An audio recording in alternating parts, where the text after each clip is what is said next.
Hey YouTubers, this is Tim from jlminiatures.com. I just wanted to show you some of the resin I just took and cast. These are the 40mm bases. As you can see, this is a hard plastic all the way through. This right here is your 20mm, and then this is with the brick. This right here is the wood grain with the nail heads that you can see. I did them in copper so they'd pop out a little bit more. And then here is your cobblestone, and I put tufts of grass growing through the stone just to give it some more detail. I will be selling these unpainted. I can sell them to you painted if you want. Unpainted, the 20mm bases are going to be $1 each. The 40mm bases are going to be $3. I'm also going to do them in 25mm when I find out what kind of a demand is going to be going on with them, and I'll probably be doing a couple other more army themed bases in the near future. I'm not sure yet, but that's going to be in the works for now. But as you can see, the detail turned out really well. They look really good. The miniatures look really good on, mounted to them. I've got a couple things I'm working on right now. The rat ogre.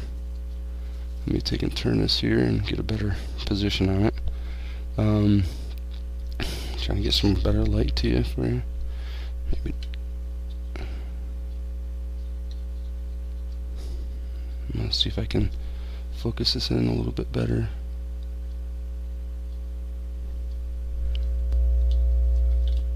There, that helps with the light. Sorry about that.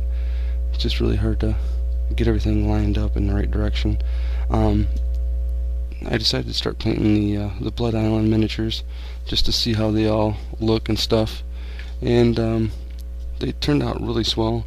They did a fantastic job on modeling these miniatures. They look fantastic. This right here is just one of the rat ogres. The first one I did was Champion, and he is incredibly cool. I don't know if I can get the detail of the flames up there, but they go from a dark green all the way up to a yellow, and then the armor's done in a red and orange with a blue wash with really good weathering effects on it. Trying to get there. My computer's right behind me, so it's kind of hard to tell where I'm at with it, so I keep kind of adjusting things so you can see them a little bit better. This was pretty much the base was done with a brown, with a gray and with a black wash.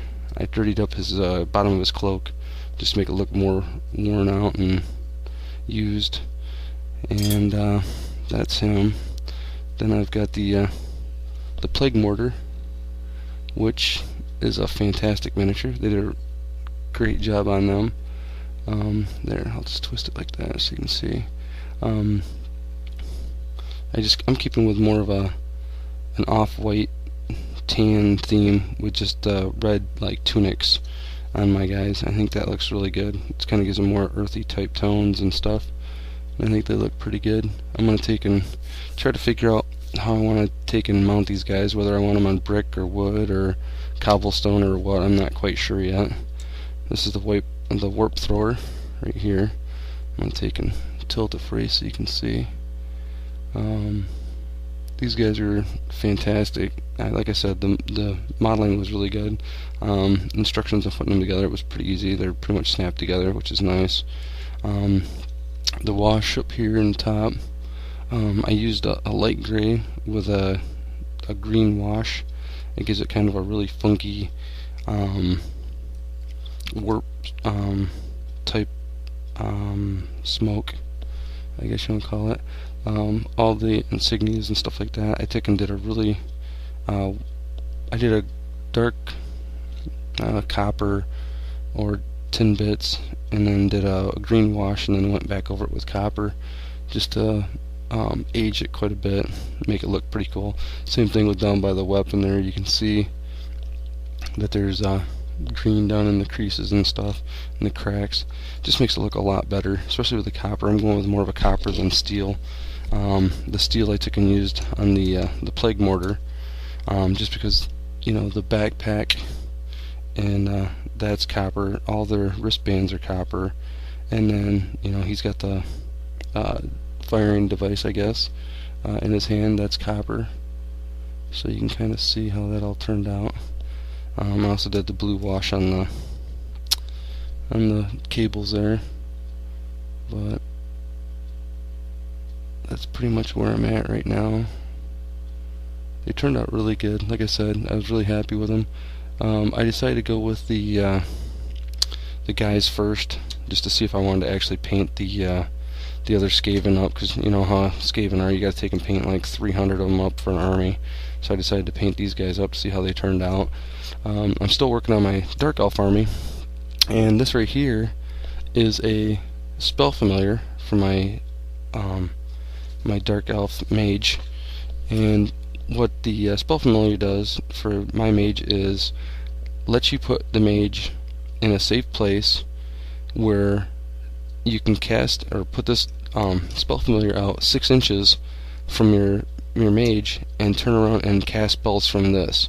So you can put your mage in the middle or in the back of a unit, use this, cast out from this point to your target.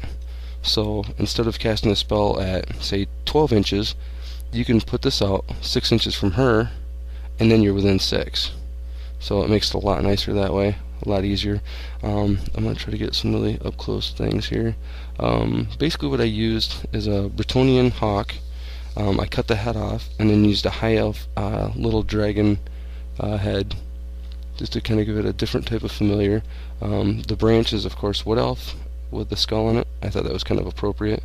And then this is the Bretonnian axe in the log. Of course I haven't finished the base yet. I'm going to have to finish the base off with some snow and put some snow on the stump and put some of the dead grass looking stuff on there to match up with my army. This miniature I put on a round base, and you can't have you can't attack the spell familiar because it's non-attackable, I guess is what they say. You can't attack it. There's no way. You can't charge it. It doesn't do anything. It doesn't have a wound or anything like that. It's just kind of like a focus point. So I decided to put it on a round base. That way to remind me that, hey, this mage has this item and to use it. It makes it a little bit easier for me to make little things like this, kind of quirky. But when you put the whole army together, it really does stand out, and it helps me remember, you know. So that's pretty much why I did that, and it turned out pretty sweet. I'm pretty happy with it. If you have any questions or comments or anything like that, I'd greatly glad to hear them. Like I said, I'm going to take and be selling the cobblestone and then the wood grain. I'm trying to get some good, there you go, some good pictures, and then your bricks here. I will be selling those. I have them all casted up right now. Like I said, you know, if you take and buy these at $1 and these are $3, if you need a deal and you want some more done up, or if you want a combination of a few of this and a few of that, I'm more than willing to do that. I can pretty much turn around, make them the same day and ship them out as soon as I get payment. I do take PayPal. If you have any questions, please leave them towards the post. I check my emails and check the post pretty much daily. If you want to email me, it's timaccow@yahoo.com. Right now, I said my website's down. As soon as I can get somebody to get back on it and start putting up pictures, I will have these up for sale with pictures, with miniatures on them and stuff like that. Appreciate your time and looking, and we'll see you next time. Thank you.